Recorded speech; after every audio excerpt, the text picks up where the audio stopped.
সত্যি কথার ভাত নেই এই কথাটা ফেসবুক আবার প্রমাণ করে দিল যে সত্যি কথা বললে এখানে ভাত নেই, মানে ভুলভাল যখন যেটা বলবো সেটাই ভাইরাল হবে। তো হ্যালো এভরিওয়ান, আসসালামু আলাইকুম। কী অবস্থা সকলের? আশা করি তোমরা অনেক অনেক ভালো আছো। আমি কিন্তু ভালো নেই, আমার সর্দি জল লেগে গেছে। তো আজকে সকালবেলা রান্না বান্না করছিলাম, এটা হচ্ছে ব্রকলির ভাজি। 2-3 দিন আগে এই ব্রকলিটা আনছিলাম, ভাজি করা হয়নি, তো আজকে ভাবছি এটা ভেজে ফেলবো। তারপর আজকে নতুন আলুর ভর্তা করব, সকালবেলা এটাই খাওয়া দাওয়া হবে। তো আমার ভর্তা তো খুব প্রিয়, আমার মেয়েরও খুব প্রিয়।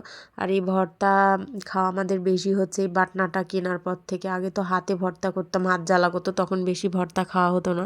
তো এটা কেনার পর থেকে মানে প্রতিদিনই চলে ভর্তা পাটি।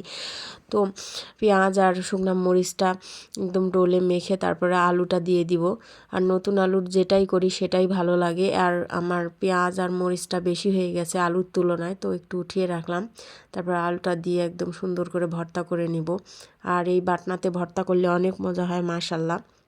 আর শীতের সকালে গরম ভাত, আলু ভর্তা, ডিম ভাজি আর একটু ঘি নিলেই জমে ক্ষীর। তারপরে এখানে দুধ জাল করছি, আজকে একটা নতুন পিঠা তৈরি করব। এটাও আমি ইউটিউব দেখে শিখছি, সুজির রসমন্দি না কি যেন একটা পিঠা বলে এটা।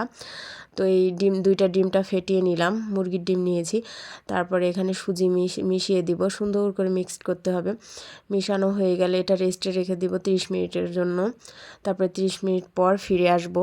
এটা থাক এখন রেস্টে, আর আমি ওই দুধটা জাল করে ওখানে গুড়টা মিশিয়ে নিব। আর ওখানে ভিডিওতে আমি দেখছিলাম যে হচ্ছে চিনি অ্যাড করছে, তো আমি চিনি খাই না যেহেতু, এই জন্য আমি খেজুরের গুড় দিয়ে করব, এটাতেই বেশি মজা লাগবে। নতুন খেজুরের গুড় দিয়ে এটা আর একটু জাল করে নিব। আর এটা গরম থাকতে থাকতেই পিঠা এর মধ্যে দিতে হবে, এজন্য এটা আমি আরেকটা চুলাতে মানে দিয়ে দিব। আর এখানে প্যান বসিয়ে পিঠাগুলো ভেজে নিব। আমি একটু ফুড কালার অ্যাড করে দিলাম দেখার জন্য, দেখার সৌন্দর্যের জন্য, সরি। তারপরে আমি ওটা সরিয়ে এখানে প্যান দিয়ে দিলাম। দেওয়ার পরে এখানে ওই সুজির ওই মিশ্রণ থেকে ছোট্ট ছোট্ট আকার করে এখানে ভেজে নিব। একদম ছোট ছোট করতে হবে, কারণ ওটা রসে ডুবানোর পর কিন্তু অনেক বড় হয়ে যাবে, যত ছোট করা যায়। তো আমার অত ধৈর্য নাই, এজন্য আমি বড় বড় করে দিয়ে দিচ্ছি, অত ছোট করতে পারছি না।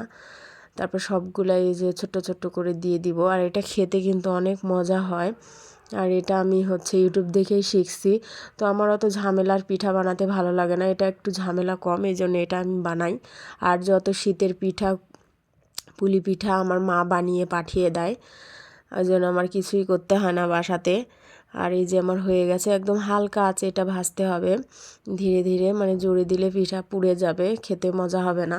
হালকা আছে ভেজে একদম বলকের উপরে দিয়ে দিতে হবে, এই দুধের উপরে দেওয়ার পর ঢাকা দিয়ে ঢেকে দিতে হবে। আর এটা 1 ঘন্টার মতো রাখলেই হয়ে যাবে। একদম রস চুষে দেখো অনেক বড় বড় হয়ে গেছে, মাশাল্লাহ অনেক সুন্দর হয়েছে পিঠাটা একদম। এই যে তোমাদের একটা কেটে দেখায়, এই দেখো কত সুন্দর হচ্ছে। তো আজকে পিঠা বানানো পর্যন্তই, আল্লাহ হাফেজ।